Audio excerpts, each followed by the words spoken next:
मित्रांनो, याआधी तुम्हाला सुरुवातीला Google Play Store वरून हे आधार फेस आरडी हे एक ॲप्लिकेशन डाउनलोड करायचं आहे। त्यासोबतच तुम्हाला दुसरं ॲप्लिकेशन म्हणजे आवाज प्लस हे बघा, हे ॲप्लिकेशन तुम्हाला तुमच्या Google Play Store वर मोबाईल मध्ये मिळून जाणार आहे। हे दोन्ही ॲप्लिकेशन इन्स्टॉल करून ठेवायचे। आवाज प्लस तुम्हाला इन्स्टॉल झाल्यानंतर त्या ठिकाणी ओपनचं ऑप्शन येईल, त्यावर ओपन करायचं। तुम्हाला जी भाषा पाहिजे ती भाषा या ठिकाणी तुम्ही निवडू शकता। आता मी या ठिकाणी इंग्लिश भाषा निवडतो आणि त्यानंतर आपल्या मोबाईल मधून आपल्याला काही परमिशन द्यायला त्या परमिशन द्यायच्या। त्यानंतर सेल्फ सर्वे या बटनावर आपण क्लिक करायचं आहे। सेल्फ सर्वेवर क्लिक केल्यानंतर या ठिकाणी आपल्याला आपला आधार नंबर टाकायचा आहे। तुमचा जो काही 12 अंकी आधार नंबर आहे तो टाका आणि त्यात खाली ऑथेंटिकेट बटनावर क्लिक करा। त्यानंतर ज्यांच्या नावाचा तुम्हाला फॉर्म भरायचा आहे त्यांचा असा या ठिकाणी कॅमेरा ऑन होईल आणि या कॅमेरामध्ये त्यांचा एक फोटो डोळे झाक करून एक फोटो कॅप्चर केला जाईल। जोपर्यंत फोटो कॅप्चर होत नाही तोपर्यंत तुम्ही डोळे उघड झाक करत राहायचं आहे आणि त्यानंतर हा फोटो घेतला जाईल। त्यानंतर माहिती पाहायची आहे आधारवरची बरोबर आहे का आणि खाली ओके या बटनावर तुम्हाला त्या ठिकाणी क्लिक करायचं आहे। त्यानंतर एक 4 अंकी पिन क्रिएट करायचा, जो तुम्हाला पाहिजे तो तुम्ही तुमच्या ह्याने हा पिन करू शकता आणि त्या खाली कन्फर्म पिन या बटनावर क्लिक करून तुम्हाला क्रिएट पिन हे बघा खाली जे आहे क्रिएट पिन त्या बटनावर तुम्हाला क्लिक करायचं आहे। दोन्हीकडचा पिन हा सेम पाहिजे तरच हे पुढे जातं। पिन जर चुकीचा असेल दोन्हीकडचा तर हे पुढे जात नाही। कधी कधी ॲप्लिकेशन थोडं लोड पण घेतं, या ठिकाणी लोड घेत आहे। आणि त्यानंतर पुढे गेल्यानंतर बघा या ठिकाणी तुम्हाला सिलेक्ट स्टेट डिस्ट्रिक्ट म्हणजे एक लोकेशन या ठिकाणी ते बघणार आहेत। या लोकेशनमध्ये तुम्हाला जे तुमचं लोकेशन आहे ते लोकेशन निवडायचं। जसं की महाराष्ट्र असेल, तुमचा जिल्हा जो आहे तो जिल्हा निवडायचा। त्या ठिकाणी तुमचा तालुका कुठला आहे तो तालुका, ही सर्व माहिती निवडायची आहे। त्यानंतर तुमचं गाव कोणतं आहे ते गाव निवडायचं आहे। ही सर्व माहिती एक सोपी माहिती असणार आहे। तुम्ही तुमच्या गावाची माहिती या ठिकाणी व्यवस्थित निवडायची आहे आणि माहिती निवडल्यानंतर खाली तुम्हाला प्रोसीड या बटनावर क्लिक करायचं आहे। आता प्रोसीड झाल्यानंतर तुम्हाला या ठिकाणी 4 पर्याय आहेत, त्यामध्ये आपल्याला 2 पर्याय महत्त्वाचे आहेत।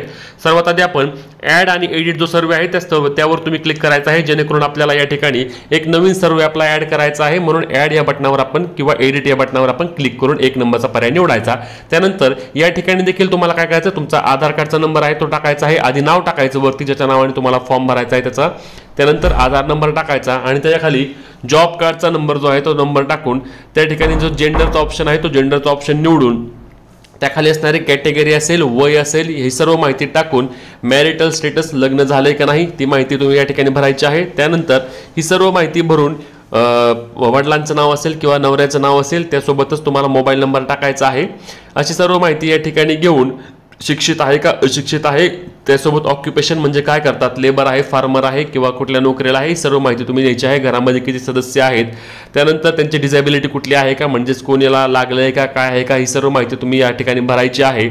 आणि त्यानंतर ही सर्व माहिती भरून तुम्हाला पुढे जे वार्षिक उत्पन्न आहे ते वार्षिक उत्पन्न टाकून सेव्ह अँड नेक्स्ट या बटनावर तुम्हाला क्लिक करायचं आहे। त्यानंतर ही माहिती आल्यानंतर आता तुमच्या फॅमिलीमधल्या सर्व मेंबरची माहिती, जेवढे मेंबर आहेत त्या सर्वांची माहिती, वय असेल, मेल आहे, फिमेल आहे, काय करतात, ही सर्व माहिती तुमच्या कुटुंबामध्ये जेवढे रेशनिंग कार्डवर नाव आहेत त्या सर्वांची माहिती तुम्हाला या ठिकाणी भरायची आहे। कुणाच्या 2 असेल 3 असेल, ही सर्व माहिती भरून त्या ठिकाणी तुम्हाला नेक्स्ट या बटनावर क्लिक करत राहायचं आहे। ज्यावेळी आता सर्व माहिती भरून होणार आहे त्यानंतर सेव्ह अँड नेक्स्ट या बटनावर क्लिक करायचं आहे आणि प्रोसीड जो हिरवं बटन आहे त्यावर तुम्ही क्लिक करायचं आहे।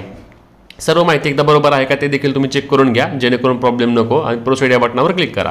केल्यानंतर तुमच्या आता या ठिकाणी बँकेची माहिती भरायची आहे। तर बँक अकाउंटसाठी तुम्हाला तुमचं जे कुठली बँक असेल ती बँक निवडायची आहे। त्यानंतर तुमचा IFSC कोड टाकायचा आहे।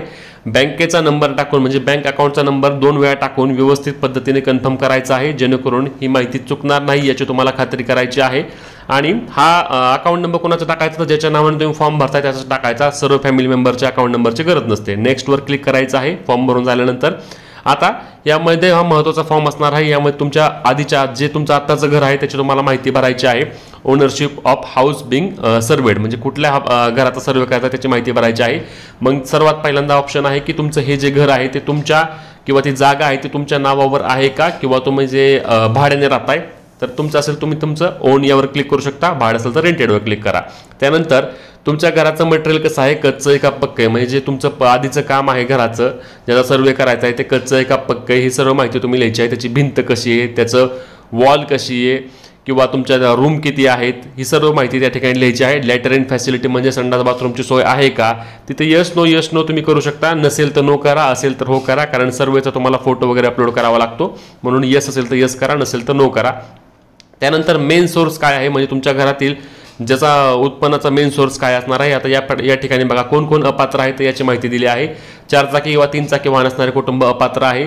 3 किंवा 4 चाकी कृषी उपकरण असणारे देखील कुटुंब अपात्र असणार आहे. 50,000 किसान क्रेडिट कार्ड मर्यादा म्हणजे 50,000पेक्षा जास्त कर्ज असेल ज्यांच्याकडे KCC ते देखील अपात्र असणार आहेत. कुटुंबातील कोणताही सदस्य सरकारी किंवा कर्मचारी असल्यास ते देखील कुटुंब अपात्र असणार आहे. शासनाकडे नोंदणीकृत बिगर कृषी उद्योग असलेली कुटुंबे देखील अपात्र असणार आहेत. तसेच कुटुंबातील कोणताही सदस्य दरमहा 15,000 रुपयापेक्षा जास्त कमवत असल्यास ते देखील कुटुंब अपात्र असणार आहे. आयकर भरणारे कुटुंब अपात्र असणार आहे. व्यावसायिक कर भरणारे म्हणजेच की ITR भरणारे देखील अपात्र असणार आहे. 2.5 एकर किंवा त्यापेक्षाहून अधिक बागायती जमीन असणारे कुटुंब असल्यास ते देखील या योजनेअंतर्गत अपात्र असणार आहे. त्यामुळे हे तुम्ही पाहून घ्या, या सर्व अटी व निकषांमध्ये तुम्ही पात्र असता का हे सर्व तुम्हाला पाहायचे आहे, कारण अपात्र असल्यास तुम्हाला योजनेमध्ये या पात्र केलं जात नाही. त्यामुळेच जर तुम्ही सर्व गोष्टींमध्ये बसत असाल तर सगळीकडे नो नो नो करून तुम्हाला हा फॉर्म प्रोसीड करण्यासाठी पुढे जायचं आहे.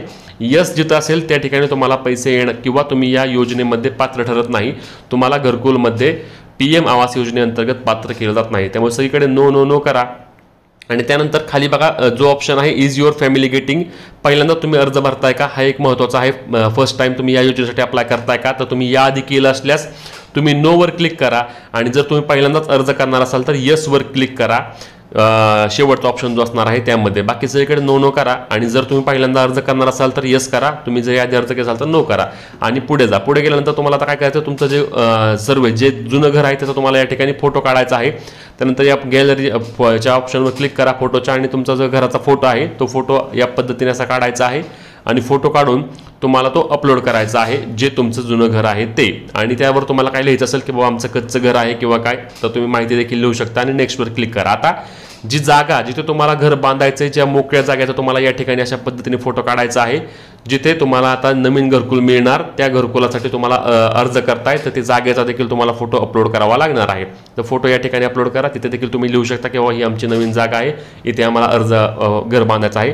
त्यानंतर कशा पद्धतीचं घर बांधायचं आहे त्याचे मॉडेल जे आहेत असणार आहेत ते मॉडेल तुम्हाला या ठिकाणी सिलेक्ट करायचं आहे. जे तुम्हाला योग्य वाटते किंवा आवडते ते तुम्ही या ठिकाणी सिलेक्ट करा. आणि त्या ठिकाणी तुम्हाला मॅन्सन ट्रेनिंग पाहिजे का हे देखील तुम्ही येस किंवा नो तुमच्या पद्धतीने, तुम्हाला येस असल्यास येस करा, नसेल तर नो करा. पण येस केलेलं चांगलं असतं म्हणून मोस्टली येस करा. आणि सर्व माहितीनंतर तुम्हाला चेक करायचं आहे तुमचा फॉर्म या पद्धतीने असा भरला जाणार आहे. तर सर्व माहिती एकदा व्यवस्थित चेक करून तुम्ही तुमचा फॉर्म हा सबमिट करणार आहात या ठिकाणी. त्यामुळे सर्व माहिती एकदा व्यवस्थित पहा आणि प्रोसीड या बटनावर क्लिक करा. या ठिकाणी सक्सेस आला आहे, तुमचा सर्वे कंप्लीट झाला आहे. नंतर तुम्हाला अपलोड अँड सर्वे म्हणजे बॅक येऊन अपलोड सर्वेवर क्लिक करून या ठिकाणी व्हेरीफाय आधारवर क्लिक करून अपलोड रेकॉर्ड या बटनावर क्लिक करायचं आहे. आणि अशा पद्धतीने तुमचा घरकुलाचा